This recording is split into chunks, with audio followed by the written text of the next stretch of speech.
The duck event is relatively difficult to beat, requiring a team of 4 players with a strong loadout for hard mode. So, let's do it! But not in the ordinary fashion of using the best of the best towers, or even using level 50 towers that for whatever reason people call them NSTs for this mode. No, I'll be using level 25 towers. Is this ridiculous? I don't know, but it was done. So, this is how I beat the duck event duo with level 25 towers. The first time I had done this was with Mario, and boy, we screwed up so much. One of the reasons we started doing this was Spike, who shared a screenshot of his duo triumph using level 50 towers. But hey, only one tower made their loadouts level 50, and that is turret. If we don't use it, we automatically transform the level requirement to 25. Since around then, you might be able to get all the coin towers necessary for this. I'm not 100% sure, but that's how I'll count it.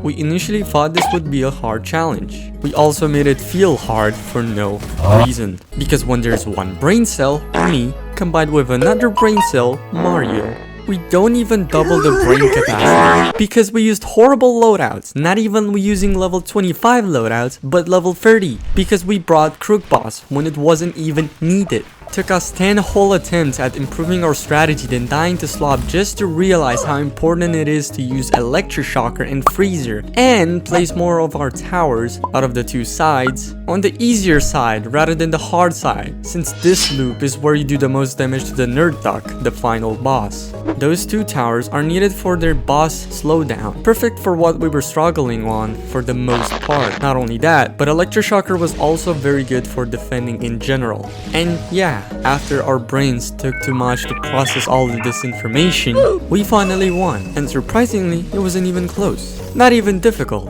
Freezer was so good that, in fact, we didn't even need to use some nerdy stuff, like bringing Minigunner to reposition it around the map just to do maximum damage to the boss.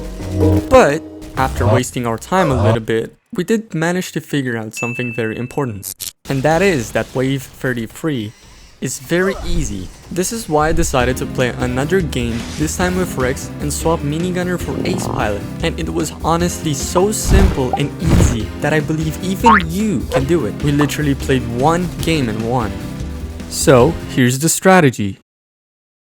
I'll go over what I did. After watching my video, you can go ahead and check out Rex's video to see his strategy. I would start off by defending evenly for both paths with a level 1 trapper on the harder side and a level 0 that'll get it to level 1 on the easier side. I would then get a level 2 trapper kept on spikes on the hard side, then another level 2 on the easier side with landmines. Then I would change the trapper from the hard side on landmines, then place 3 more trappers level 2 with landmines as well, placing them in this order on the hard side, then easy side, then hard side. And save up for 2 bunny sentries for the easy side, then hard side. I had 2 trappers left to place level 2, so I would place on the hard side, then easy side, still on landmines, then get 4 commanders level 2, 1 for the hard side and 3 for the easy side. Make sure you chain call to arms on the easier side all of the time, and use CTA on the other side whenever available at all times for the best outcome. If you do not know what chaining commander's ability means, it effectively means just use an ability, wait for it to run out, then use another ability right away. Don't worry about the hard side with enemies leaking. Your teammates' Rocketeers will clean them up. Later on, you will have enough DPS to clear the hard side purely through Rangers and Rocketeers placed on the easier side. I then placed 4 Freezers level 1 on strongest targeting. Should have placed 3 because this one Freezer would lock in place a few enemies outside of Ranger's range and prolong the wave for no reason. And for the last steps I did leading to wave 33 is upgrade trappers 1 by 1 to level 4 on the hard side, place all Rocketeers level 2 1 by 1 in these exact spots on the easier side, then max all my commanders starting with the one from the easier side 1 by 1, then on the harder side.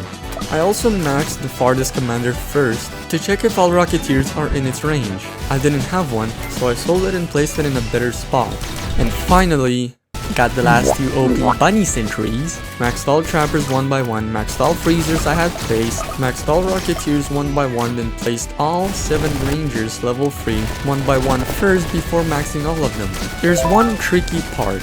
Your ranger placement must be precise. You can barely fit all 14 rangers on this cliff. Only if you create a straight line of rangers, then start zigzagging like this.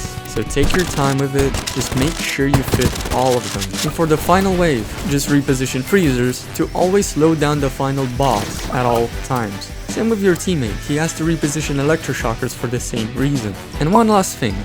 Because your teammate has to change targeting on strongest for his rangers on the final wave for as much damage to the nerd dog as possible, either trust your teammate or remember to tell them to change rangers back on first targeting when nerd dog jumps to the hard side close to the base and spawns mega dogs, so you will not lose to an enemy you can easily beat for no reason and waste time. I do believe that you might have a problem when you want to attempt this, besides the obvious of performance, because for whatever reason this event has to be really laggy, so much so that on release it was so goddamn laggy, especially using Rocketeer, that your FPS would literally count down to 0. You might lose to nerd dogs summoning mega dogs really close to the base. It happened to us and we didn't lose, so I'm hoping that it cannot happen to you as well.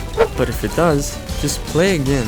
I think it's really rare to lose to a situation like this. And this is it.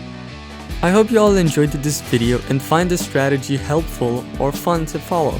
Remember guys, beating this event leads to a happy ending, where the nerd dog gets to eat all the bread he wants, because TDS promised to repair the portal and get all the bread he wants. Y'all, alright, let me just... Bye.